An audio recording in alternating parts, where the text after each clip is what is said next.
একজন নাহিদ ইসলামের জন্য তার একটা সংবিধান হবে না, একজন নাহিদ ইসলামের জন্য তো সংবিধান কাটাছেঁড়া হবে না। আমি বলি সংবিধানটা আপনিও দুইবারের বেশি প্রধানমন্ত্রী হইতে পারেন, আপনি নাহিদ ইসলামরে খালি বানান কেন? প্রিন্স ভাইও হইতে পারে, হইতেই পারে। আমি এনসিপি যেহেতু এটা দাবি, বাংলাদেশে যে এরকম ছোট ছোট বাচ্চারা যে মন্ত্রী হবে এটা কি তারা কল্পনা করছে? সো হইছে তো, এরকম যে কেউ হতেই পারে যদি আপনার ভাগ্যে থাকে, এটা গড ভালো মতো জানে। আমরা যেহেতু একটা ধর্মে বিশ্বাস করি, সেই জায়গায় আপনার মনে করেন আমরা তো তাদের কথাও চিন্তা করে করছি, হতেই পারে যে কেউ।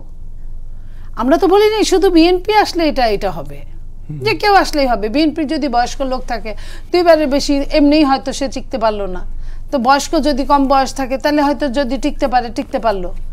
আমাদের কথা হলো সবার জন্য তো সার্বজনীন। মনে হয় এটাও কি কারণ যে আমরা আসলে পরিবারতন্ত্রের বাইরে যেতে পারি না, সেটাও কি একটা অনেক ধরনের? আমি কিন্তু পরিবারতন্ত্রের কথা একবারও বলি না, আমি কিন্তু আপনার কথাও বলছি। না, আমি একটা প্রশ্ন করলাম, সেটা কি এটা আসলে থার্ড ওয়ার্ল্ডের এটা একটা মানে কারণ থার্ড ওয়ার্ল্ড রাজনীতি করে যা, সেই রাজনীতির আঙ্গিকে রাজনীতি করে না, তারা কাউকে না কাউকে প্রভু মেনে রাজনীতি করে। যেমন ধরেন যে আওয়ামী লীগের সঙ্গে থাকলো, তারা একরকম একটা জিও পলিটিক্সের দিকে গেল, আরেকজনের সঙ্গে থাকলো, এরশাদের সঙ্গে থাকলো, তারা এক ধরনের জিও পলিটিক্সের সঙ্গে গেল। সেটা একজন যদি এই জায়গাটা ব্রেক না করে তাহলে এটা হয় না। আমি আরেকটা জিনিস আপনাকে বলতে পারি, একটা ডাক্তারের ছেলে যদি ডাক্তার হয়, ডাক্তারের ছেলে ডাক্তার হতেই পারে, কিন্তু তাকে কিন্তু ডাক্তারের মতোই পড়ালেখা করতে হবে।